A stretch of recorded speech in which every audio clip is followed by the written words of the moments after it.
Hello అండి. నేను ఇప్పుడే బార్బ్రిక్ సినిమాకి వెళ్ళాను. థియేటర్లో 10 మంది ఉన్నారు. 10 మంది దగ్గరికి వెళ్ళి నేను డైరెక్టర్కి చెప్పకుండా ఒక్కొక్కరికి అడిగాను భయ్య, సినిమా ఎలా ఉందని. సినిమా చాలా బాగుంది అన్నారు. నిజం చెప్పండి భయ్య, నేను డైరెక్టర్ని అని అంటే, సార్ డైరెక్టరా మీరు అని హక్ చేసుకొని సినిమా చాలా బాగుంది సార్ అని అంటే నాకు కళ్ళలో నీళ్ళు ఆగలేదు. ఎందుకు మరి 10 మంది థియేటర్లో ఉన్నారు, 15 మంది థియేటర్లో ఉన్నారు, ఎందుకు నాకు అర్థం కాలేదు.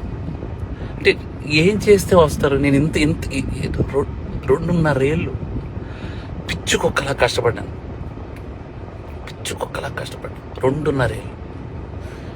మీకు ఒకటి చెప్పాలి, నేను నిన్న సాటర్డే ఆఫీసులో చిన్న మనస్తాపం అయింది. థియేటర్కి ఎవరు రావట్లేదని చెప్పేసి ఇంటికి వెళ్ళాను. మా ఆవిడ సినిమా 4:40 షోకి వెళ్ళింది. నేను 5 o'clockకి ఇంటికి వెళ్ళిపోతున్నాను చెప్పాను. నువ్వు సినిమా చూసిరా, నేను ఇంటికి వెళ్తున్నాను అన్నాను భయ్య. మా ఆవిడ పరిగెత్తుకొని వచ్చేసింది భయ్య.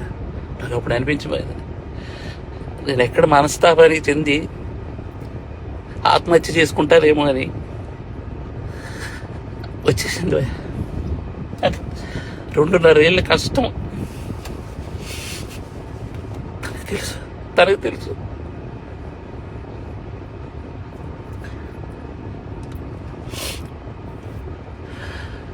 మలయాళం కంటెంట్లు, మంచి కంటెంట్లు చూస్తారు థియేటర్లో అని చెప్పి చేశాను భయ్య.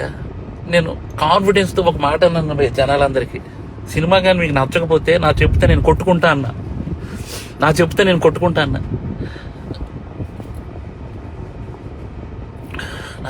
కొట్టుకుంటానంటే కూడా జనాలు రాలేదు భయ్య.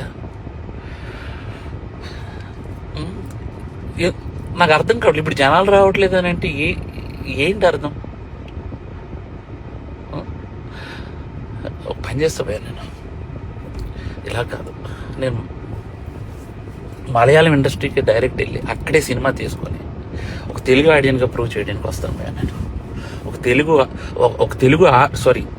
తెలుగు ఆడియన్కి సినిమా తెలుగు తీస్తే ఎలా ఉంటుందో చేసుకొని వస్తాను భయ్య. మీరు మలయాళం సినిమాలు అయితేనే వస్తున్నారు భయ్య, అర్థమైపోయింది నాకు. అంటే పరభాష చిత్రాలు కంటెంట్ సినిమాకి ఒక్కసారి వెళ్ళి బాగాలేదంటే నేను ఒప్పుకుంటా భయ్య. మీరు సినిమాకే రాకపోతే నేను అసలు బాగుందో నాకేం తెలుస్తుంది అసలు? నాకు ఎలా? ఈ ఛాలెంజ్ నేను తీసుకున్నాను. నేను అది రిటర్న్ తీసుకొని నా చెప్పుతో నేనే కొట్టుకుంటాను. నా చెప్పుతో నేనే కొట్టుకుంటాను. చాలు భయ్యా, చాలు ఉంటా బాయ్.